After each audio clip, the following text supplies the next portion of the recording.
this group.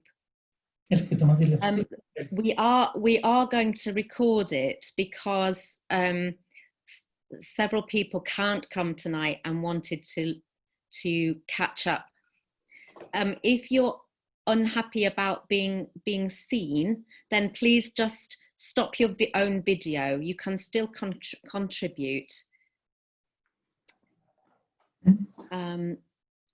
So, Malaika, over to you. I thought I'd start with a short interfaith prayer, if that's okay. Thank you. We pause in quiet reflection to offer this prayer for a peaceful world. In our individual and personal ways, we call upon the holy ones who sustain our lives and who inspire us to live with compassion and kindness and peace. We ask for daily guidance in all our personal relationships, in our work and play, and in our community involvement, that we might model the possibilities of peace in everything we say and do. We pray for wisdom and compassion within the hearts and minds of all world leaders who have the power and responsibility of making decisions that impact the presence of peace. We pray for courage, dedication, and integrity within the spirits of all those who work for peace around the world. We pray for all those who harbour thoughts and feelings of hatred, violence, and greed, and that their hearts and minds and souls will be transformed into your likeness of compassion and kindness. We are thankful for your presence within our lives and ask for your blessing as we try to live a peaceful lives and seek ways for all people to live in harmony and peace. Give thanks and praise, Ase. Ase means, it means Amen in African.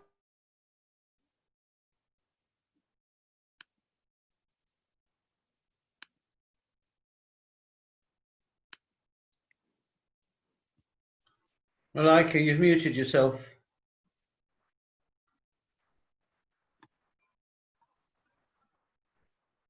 Can you hear me now? Yep. Yes. For those that don't know me, my name is Rev Fujo Malaika. I'm an interfaith minister and a peace ambassador, and I'm also very connected to the Caribbean community here in Manchester, and I've been quite active in it since I was a teenager. My roots are African. My heritage is the Caribbean, because that's where my parents are from. And my existence is the UK, as this is where I was born and this is where I've lived for 50 years. My first experience of racism was when I was a young girl. I used to go to Sunday school and Girls' Brigade, but we lived on a white working class estate, and the local children would daily call me racist names. And I would go to bed most nights and pray and ask God to help me to teach the children that were very mean to be, not to be mean anymore. As a teenager in the 70s, my aunt, who is a long-standing Rastafarian, when her and her members used to meet in Hume here in Manchester, there was one occasion when a large amount of police officers came and physically beat them, and a lot of them got arrested for things that they didn't do. Until this day, some of those members have got physical ailments from that attack, and lots of them have got a criminal record for something that they didn't do. In the 90s, we had lots of gang culture activity. And whilst our young boys and girls in the community were committing crimes. The criminal justice system treated them awfully. Innocent black boys were arrested in the streets on stop and search. It was an opportunity for the police to take advantage of just general local young boys. And when they would go to court, it was our young black boys and girls that would get higher prison sentences because they were black, opposed to white young people. I know for me personally at that time, my oldest son was constantly being stopped and searched. We had a pile of sheets that I went to the local police, and we ended up setting up an IAG, an independent advisory group in Old Trafford. And I worked really tirelessly for years trying to build better relationships up with the local police and with the black community. And I created lots of events in the area to try and bring partnership and some good working relationships. Sadly, even while I was receiving lots of accolades, my son received a 9.5-year prison sentence. And we all knew that if he was white, he probably would have got less years. My son's been home now for 5 years and he's on the straight and narrow. He's got his life together, but I see and we see that that's been a long-standing scar with him.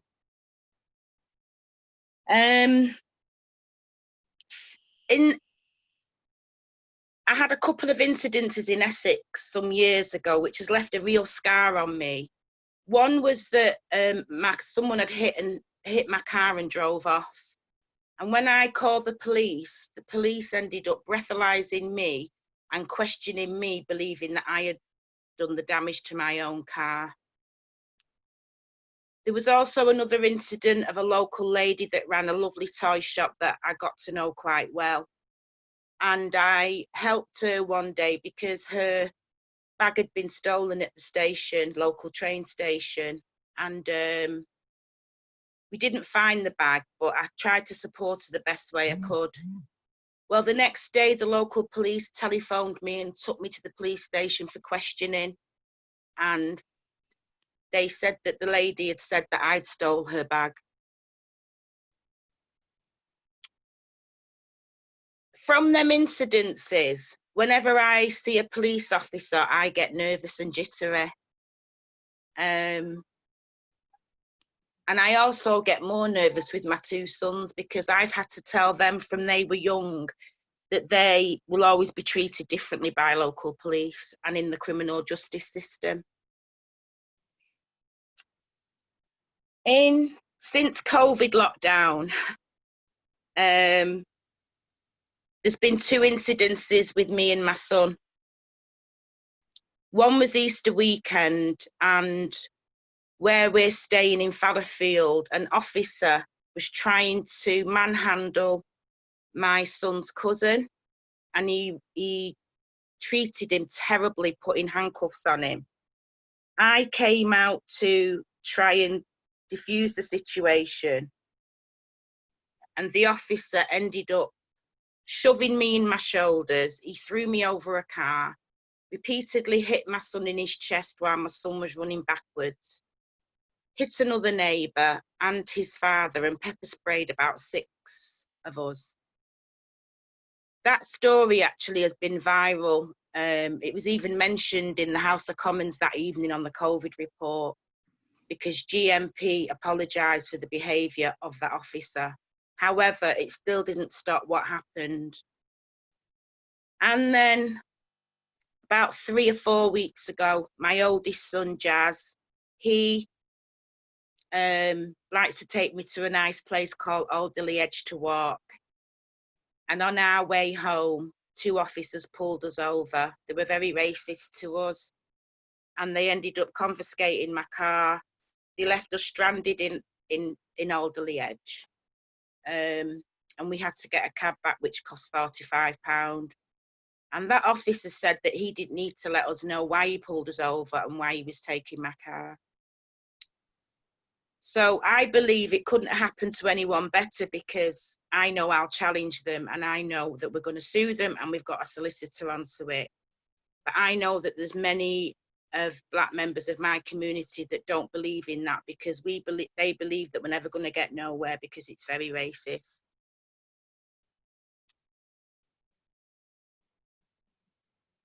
The other problem that we have in our community is that when officers are physically violent to Black people, nobody gets reprimanded for it, which then allows other officers to do it when and if they choose to. I've been collating footage of officers in the UK who have physically manhandled Black men and women and treated them like they're animals in arrests. And I'm in the process of making a short film of the most important parts, because I want to take that to a police group, and I want them to take responsibility, and I want answers and things changing. There is also a recent report that's come out, and it's on Google, and Greater Manchester Police are 3.5 more times likely to use force when dealing with Black people, even though incidences are less likely to pose an assault risk officers. There is also a report out, which you can again Google, that GMP are more likely to taser more Black people than they are to taser white.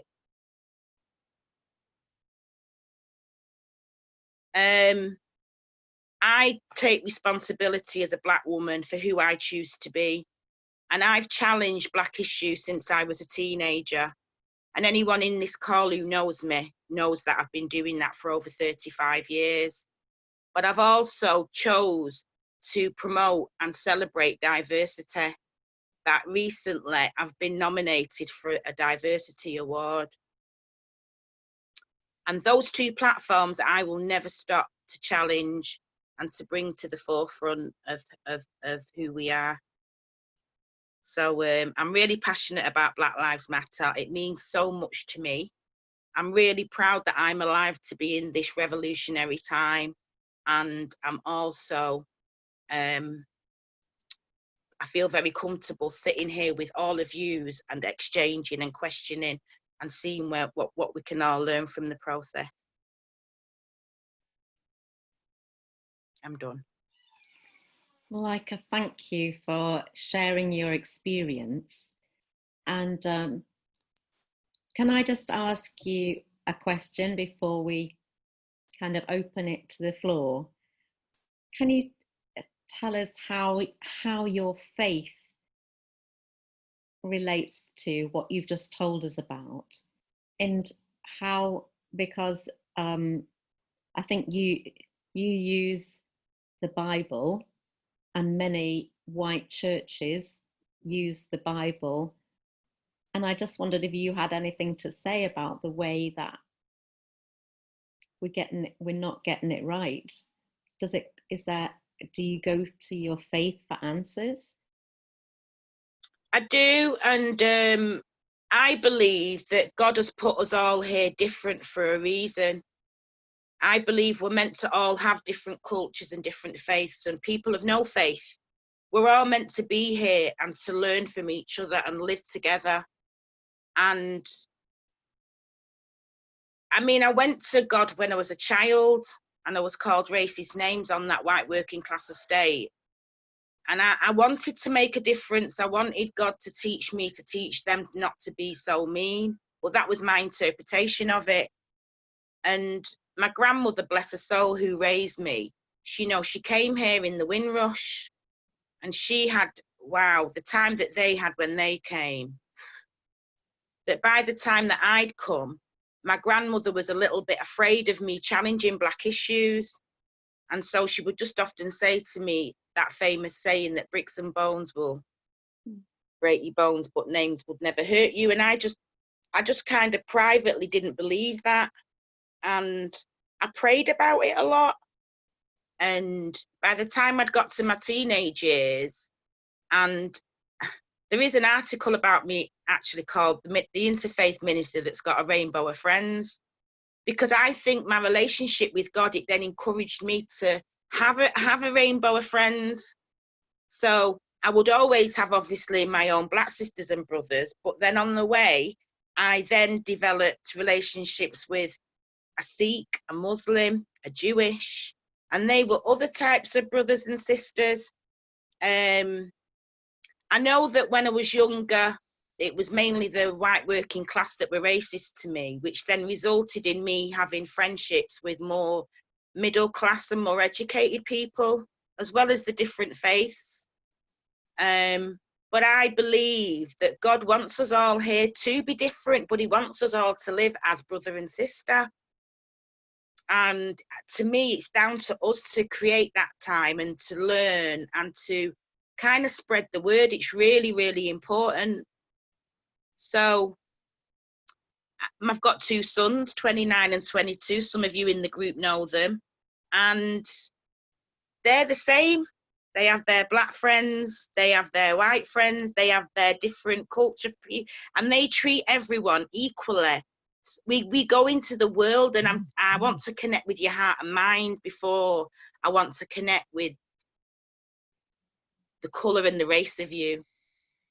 So yeah, I do reach out to God, and I think he's been instrumental to me, and I know that I'm doing the right thing by believing that we're all meant to be different here, to learn together and to be you know, a knitted family, so to speak. Thank you. I'm going to unmute everybody. There we go. It might be difficult if you do that, Jane. Is it quite? Actually, let's, yes. Yeah, you hear everyone's background. I beg your pardon. So I'm going to mute everybody in case there are barking dogs or crying children in the background. But if you just put your hand up like this, if you want to comment or speak, then either Warren or I will unmute you so you can contribute. Is that better? Okay.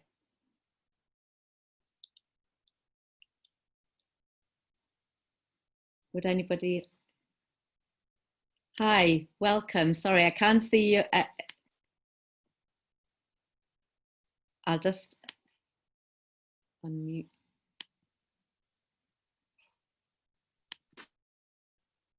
Welcome. Grantley. 10 wants to Hi speak. there. I can't see a name. Hello, you. It's Grantley. Hello, Grantley.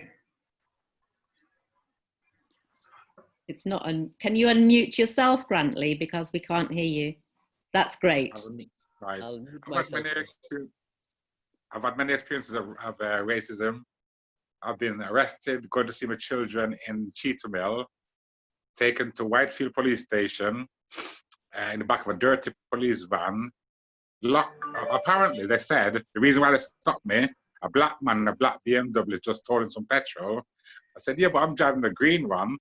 Anyway, they took me to the police station. Then they said, oh, you smell like you've got alcohol. I said, well, I can't have. I've just finished work and I'm going to see my children. I've had a shower and everything. I have something to eat. Anyway, they kept me in the police station, took blood until 4 in the morning. So I said, you can go now. So I said, well, how do I get back to my car? And she told me and said, that's not our problem. That's your problem. Found a friend of mine who is a very educated person. She's a teacher. She's a lecturer at Manchester University. Won't say her name. She came to get me. They were very rude to her at the front when she came to the door. Told her to go and sit in the car and wait. Got back in the car. My solicitor told me they've took capsules of blood because I rang him while I was there, and I've asked for a capsule myself. So he had it. They said their capsule had proof that I had alcohol in the blood system. My solicitor sent mine to a doctor in Stockport, private doctor, who said there was no alcohol in the blood. When I wanted to press charges for wrongful arrest, I was told it's best if I leave it alone because I've got young family. Mm. Yeah. Thank you for sharing that. This evening. theme When I is first came, about the criminal justice system, so we let these stories flow at first. yeah, I do, because I was brought up in the church back home. When I came here, my mom made sure I went to Sharon Church on Upper Charleston Road, even though I didn't want to go. I had to go to Sunday school and church after. So I had to go to church. I liked, no, I had to join in and things. So I've got a strong faith, a strong belief. I don't claim to be a Christian, but I've got a strong belief that somehow, somewhere, God's seen me through up to this age I am now, which is 62, and He'll keep me going till the day He takes me. But man themselves, and yes, we will fight and we'll battle and try to knit, but there are certain people who are in privileged positions, like what do you call it now? Like say, what do you call it now?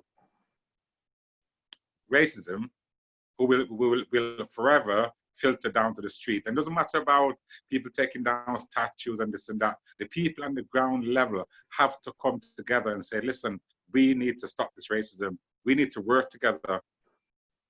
I've had jobs where I've gone into as a support worker, seeing the way they're treating the service users, and because I spoke up, I was told, if you don't show up, you'll lose your job. They did sack me, yeah. I was glad. I took them to court. The judge wiped the floor with all of them and sacked everybody in that house. He even told off the HR person, how could you, when he's been to you so many times, to let you know what's going on, but you permitted to carry on, and she lost her job as well. So racism is there, but it's us people on the ground floor who have to stop it from filtering down. Thank you. Thanks, Bradley. Okay.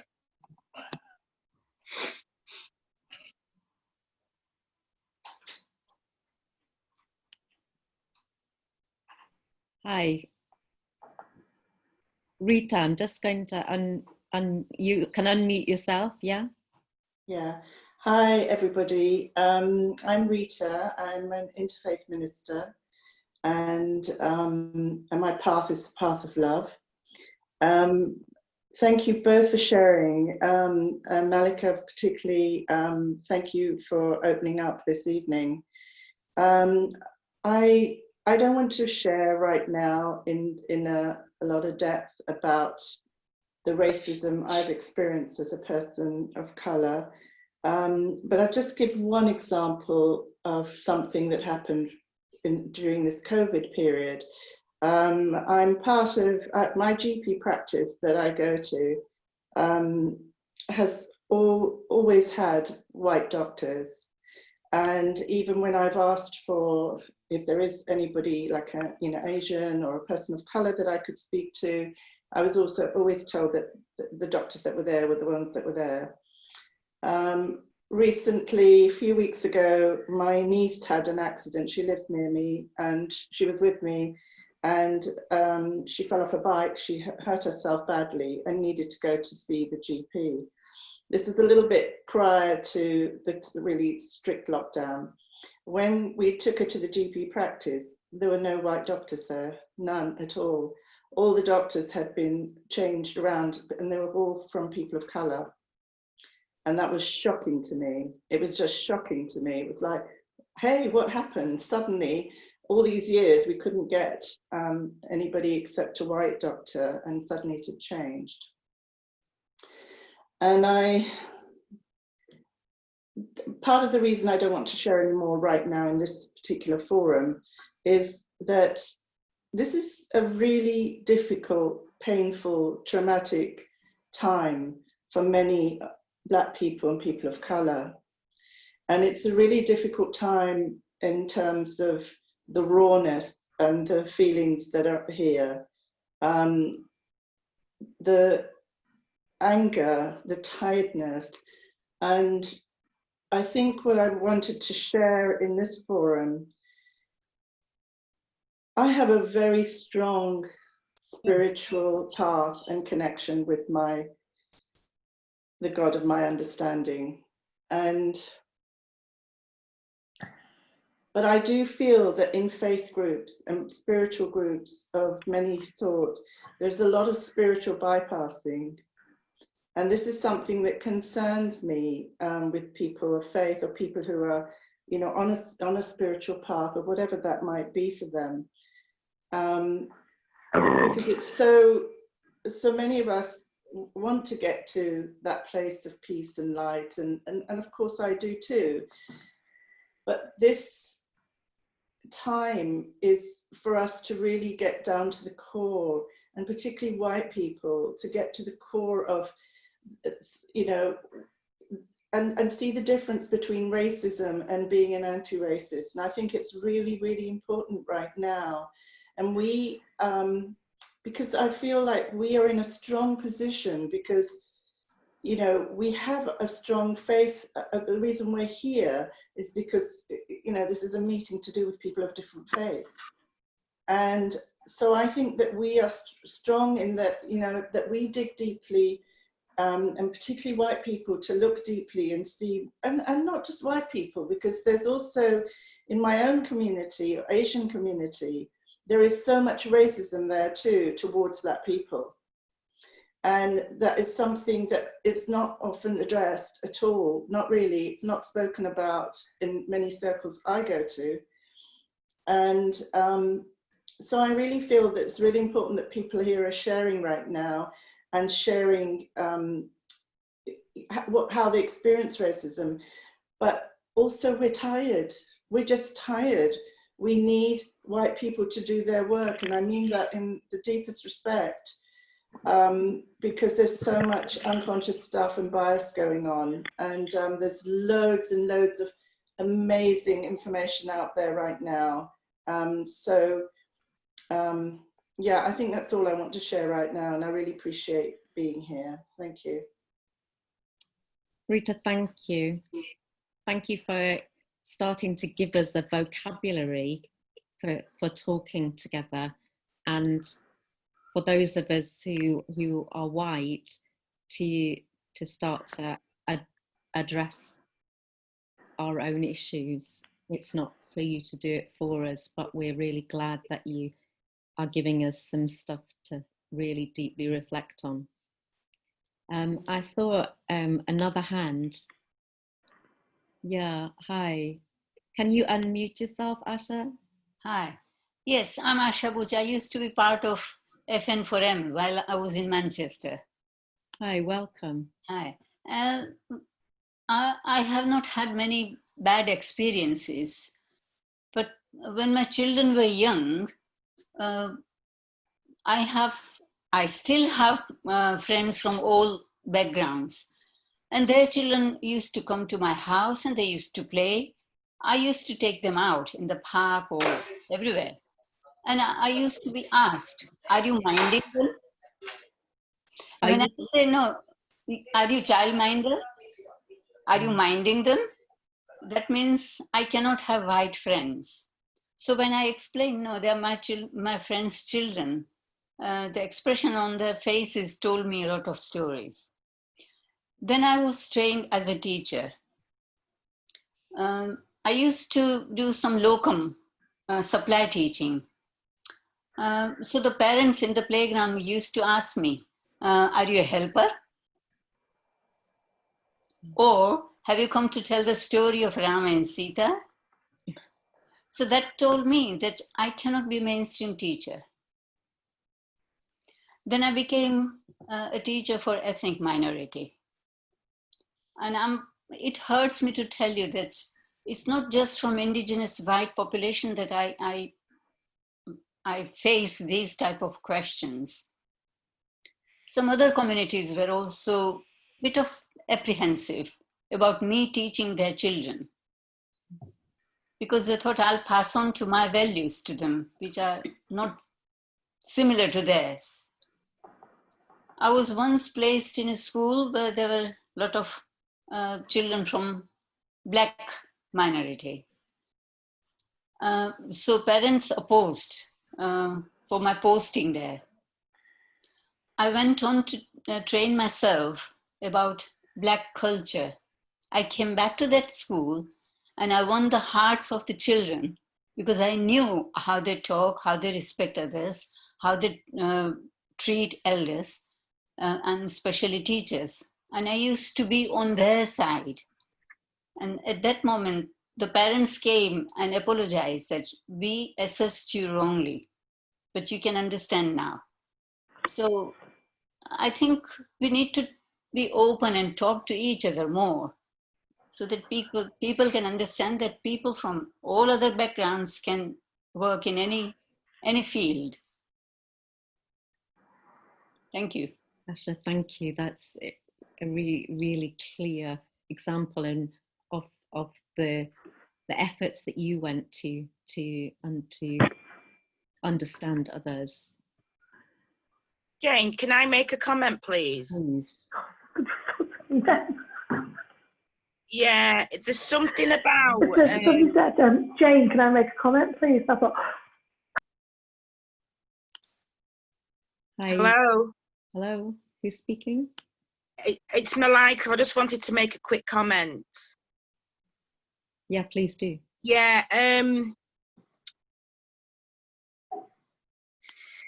Some people don't fully understand the term Black Lives Matter.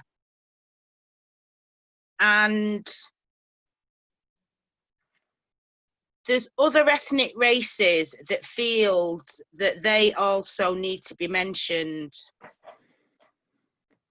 And I just want to make a reference that Black people are the most hated people around the whole world.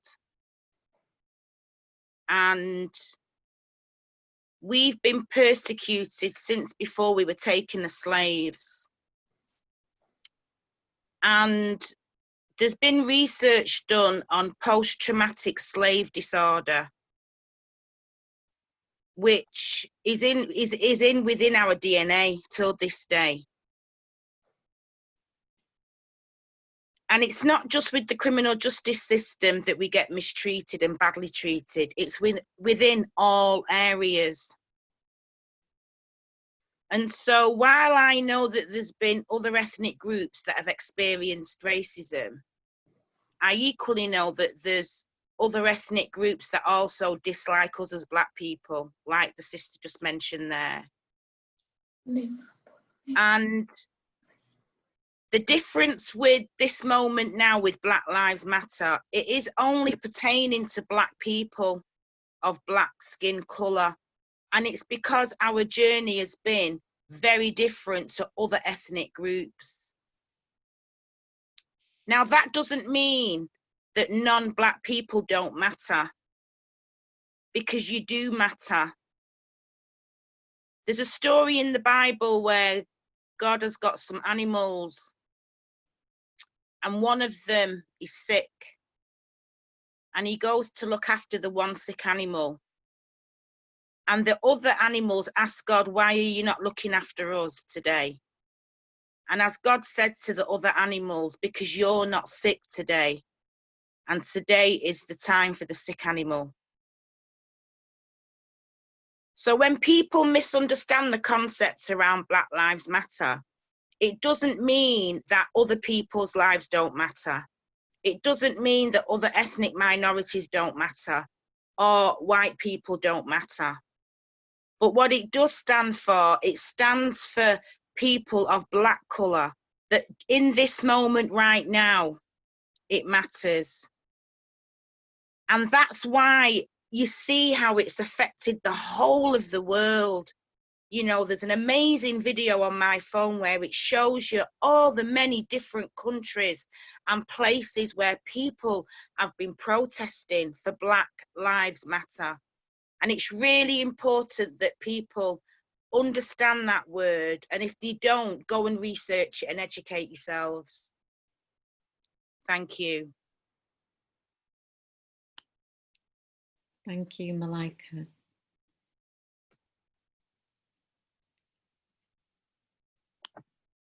Yes, Abasi, Munia, would you like to unmute yourself again? Sorry, I muted you.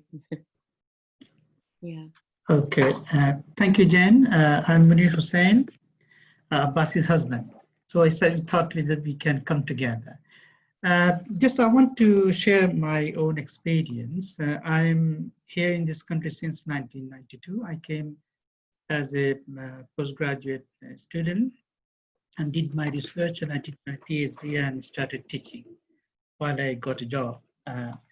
So long time ago, I'm not sure how many years now, maybe 15 years ago or maybe more than that.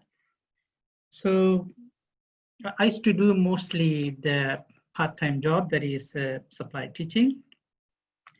So at the time I was doing a job in a school, I don't want to mention the name of the school, and also in a college. So I had to juggle my time in a college, mostly in a school, and for my teaching purposes, my qualification, teacher training purpose, I used to teach in a college as well.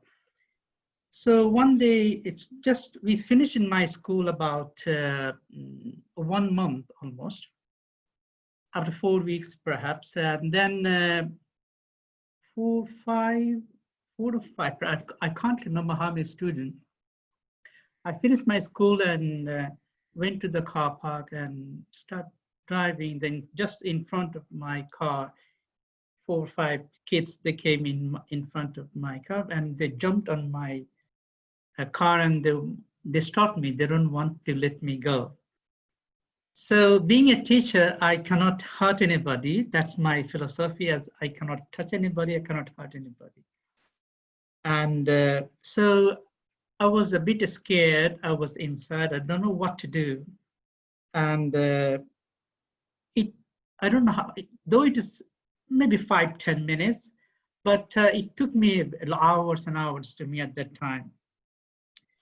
And then suddenly, because the car park is a bit away from the building, people with teachers won't be able to see that what is going on in the car park. And luckily, one lady, perhaps she might be stopped, yeah, either teacher or I don't know, because I was not permanent there. So she helped me, she shouted at them, then they moved away, and then I just basically ran away with my car. And then after that, I told my agency that I'm not going to that school anymore. So I said, then what happened? Then this is the incident. And the school wanted me to go back to identify the student. I said that the school's about more than 1,000 students. I won't be able to recognize so many in between. So I said, no, I'm not going back. They requested me very much. I stopped going that school. I never, I went there about 10 years later, perhaps 10 years later, when they made a new building, an academy. I don't want to mention the name of the school. It's not far away from Manchester. Munir, So, we haven't got very long together. Can you? Shorter. So this one incident happened. So maybe because I'm Asian, that happened to me. That's my impression. And again, when the Bin Laden incidents happening in Middle East, and whenever I go to different school, then the student used to, because they say my Asian face, they used to call me Bin Laden.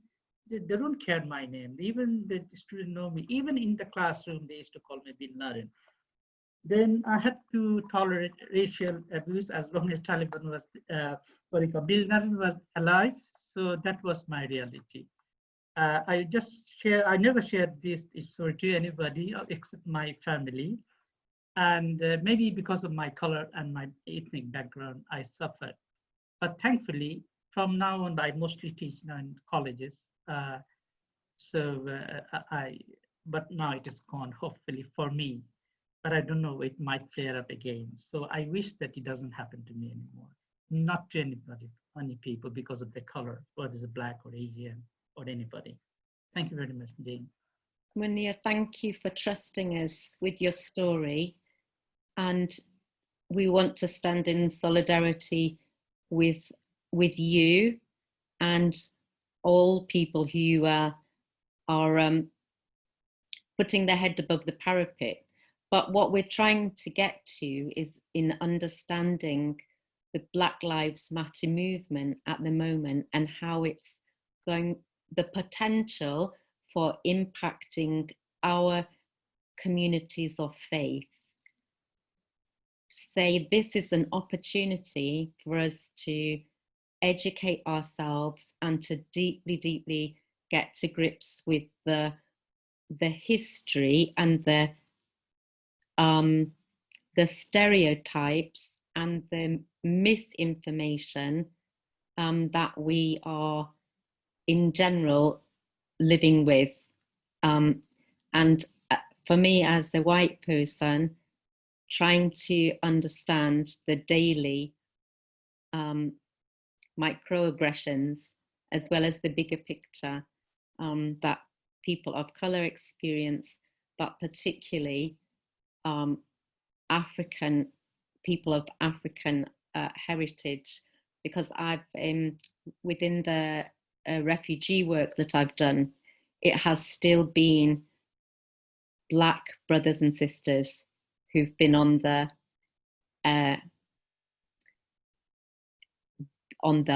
difficult end of remarks between people who've all come seeking sanctuary. Councillor Ahmed, I can't quite see you, but you've raised a hand. Can you unmute yourself? Am I being seen now? Hello? Yes, we've got about 5 more minutes before we start to wrap up this session and tell you what's coming next. Okay, I'll be very quick then. Right. 60s. I know Malaika for many, many years, and we share a lot of thinking and thoughts. I had the privilege to, from the 60s, I have witnessed racism and its manifestations in different form. I never knew the animal racism was. Primary school, somebody called me the word P, I slapped him, and then obviously from then on went to secondary school, so the late 60s, so the black fist, black power, and what it meant, the civil rights movements. So I've gradually then went to college, university, my job in Oldham Council for 15 years. And I moved into Tameside as the Director of Race Relations, another 15 years. So 32 years in local government. For the last 8 years, I've been a councillor. My kind of work ethics has been, it's all about equality and human rights. For me, hundreds, well, I had 2,000, the last year I finished my work with Tameside Equality and Diversity Centre of Excellence. I had 2,000 cases or from AGMA-wide, people complaining of racial harassment and racial discrimination. So the nature and the kind of way it works within institutions, within individuals, and the treatment black people are meted out. When I say black, it's a political term, I mean everyone. So I'm including everybody in it. And I've been working with the Greater Manchester Police since the days of Anderton, James Anderton, to the current incumbent, who's Hopkins. So the thing around what Malaika was saying, the history and the black people have been subjugated in many, many different ways. And she mentioned something new for me to learn, which is something to do with the syndrome, some kind of syndrome, the slave syndrome or something. And that I find it's very lamentable. I feel there has been progression where no Irish, no black, no dogs were there signed. In fact, in the late 90s, I had to write notices to certain pubs. It said no travellers and no in the pubs in Tameside. So we had to give notices. This is in the fabrics of our society, racism, and it operates in many different ways. And so how do we bring about catharsis in terms of with the context of Black Lives Matters? Every life matters, but black people are disproportionately have been affected by the racism and its kind of effect on them, impacted. Some of the examples I've heard, it's so typical that the disproportionality about black people being arrested, wrongfully arrested, and then the treatment they have meted. It was the GMP who said we are institutionally racist after this Stephen Lawrence's report. So I think Malaika touched on a number of things. I think it needs to be in our mainstream schools. History has to be taught. It's not about putting down statues and others. We need to revisit our history, revisit the colonial history, revisit what happened, and graduatingly redress some of those, accept some of these things. I mean, don't forget the historians have written about black people saying they're inferior. In my social work CQSW course I did at the university, I did an essay about racism. And some of these books I found is that, you know, they're describing black people as inferior because they have a small brain. Now, that is the classification of black people. Aborigines, they weren't humans until very recently. They were flora and fauna. And, you know, the extermination of people, the deliberate extermination, and these things has to be accepted. Councillor Ahmed, I just want to,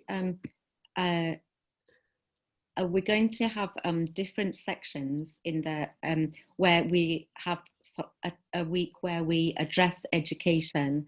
And thank you for that good overview that you've given us. I want to just ask Sue Cockrell if she would now help us with a little bit of a response. Yeah, sure. Okay. From that's fine. That's fine. I mean, I'm just doing the perspective from the race relations point of view, because I've been in the thick of it. Thank you. And casework situations where people have lamented their cases, they've come to give their cases to me, and I have to make assessment to take them to the tribunal, employment tribunal, or letters to the organization to say, you know, why and have you treated this person like this under the Race Relations Act, under the Equality Act 2010. Yes, I'll stop there. Thank you. Sue, could you unmute yourself? Hi, folks. Do you want to introduce yourself?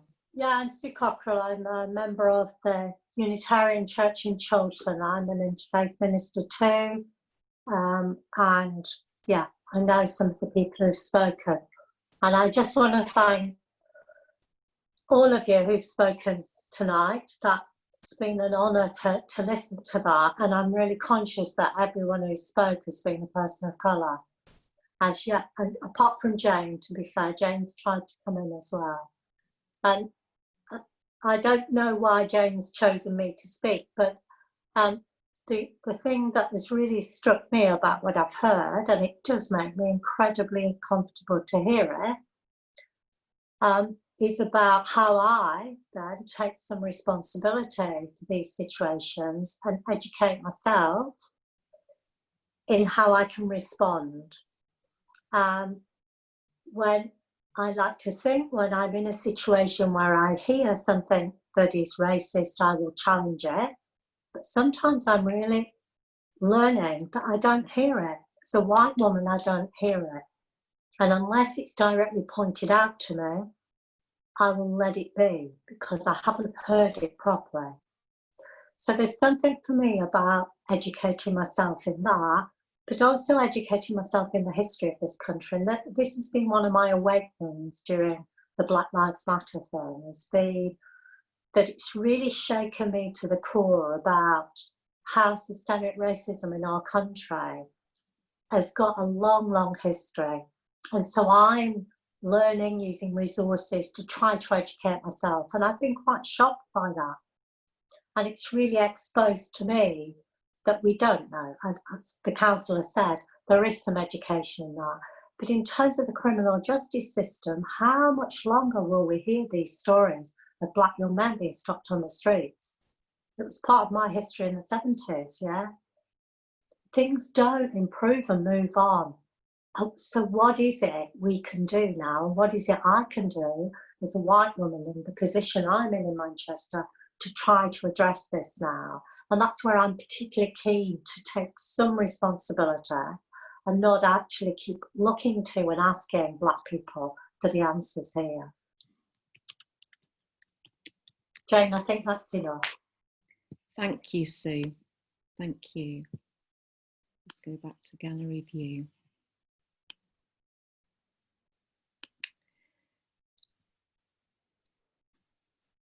We've just got our last 5 minutes together. Malaika, I wondered if you wanted to just respond. Yeah. where to, because this is just like, it's almost like laying the first brick. And over the next weeks, I hope that we will learn to speak together a bit more. So I hope you'll just take this as a sort of a really an introductory session. Yeah. And you've all got Warren's email, and if you want to email him any responses, any questions, any feedback, you'd be very welcome to do so, as well as share this with others. Actually, don't share your Zoom details. Please ask people to register with Warren. Thank you. Malaika. Yeah, thank you, Jane. Sue, that was so perfectly said. And I admired it more because it came from you as a white woman.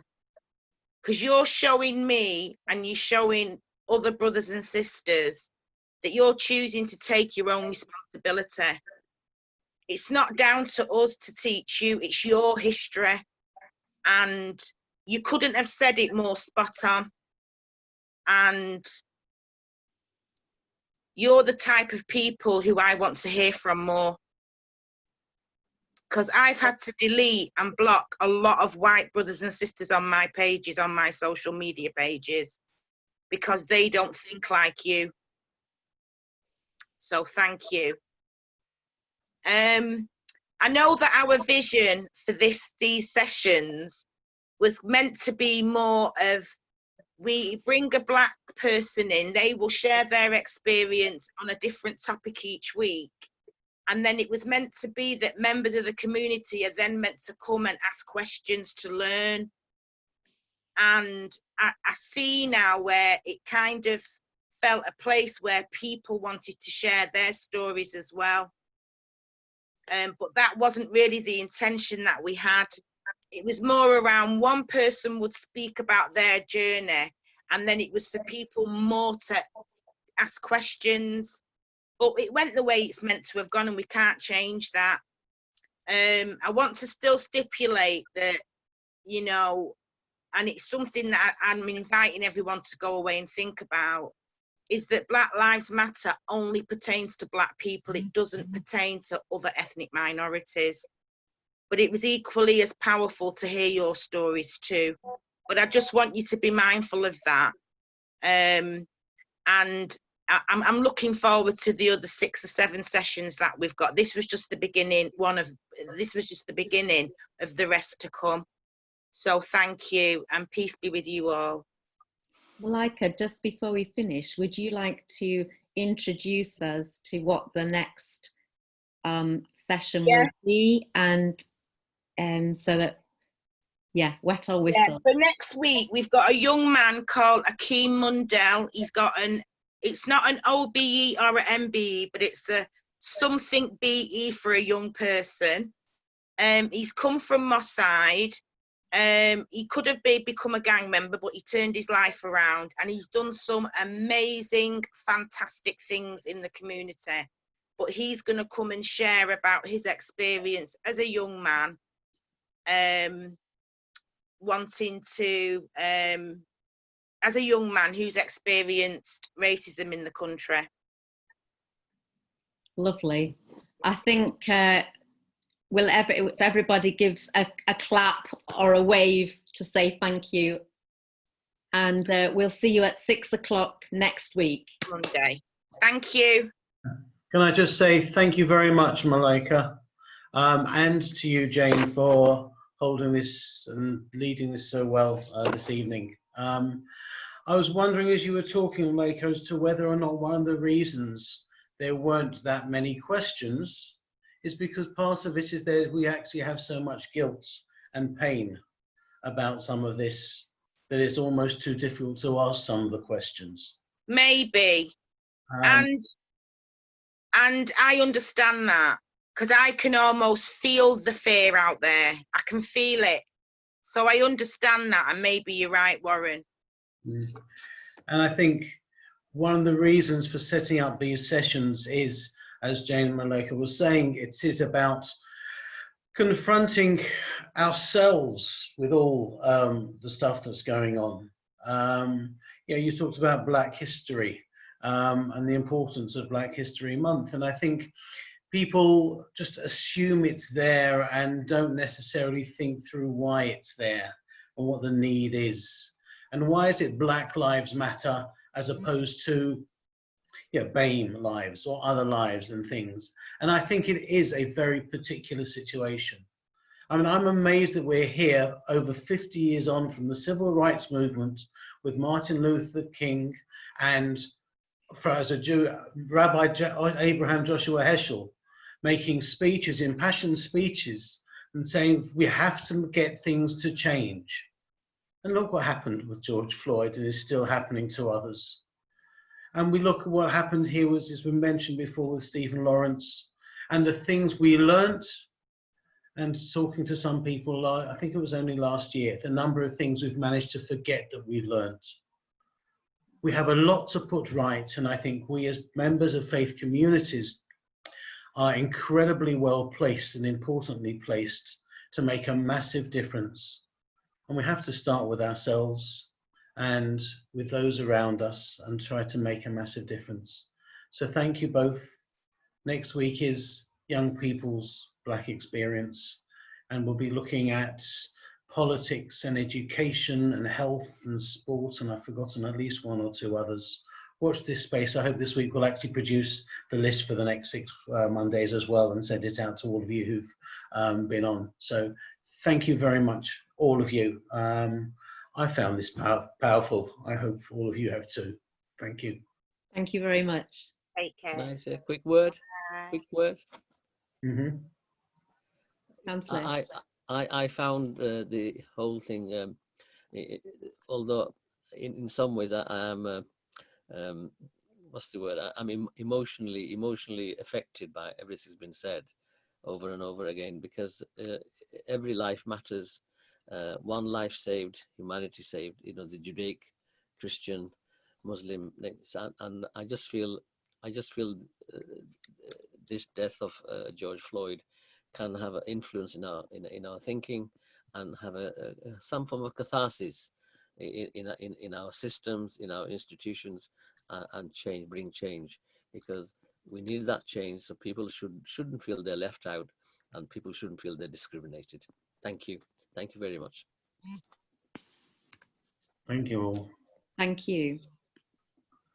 God bless. You can unmute yourselves and talk a bit through if you want. Before I Thank you.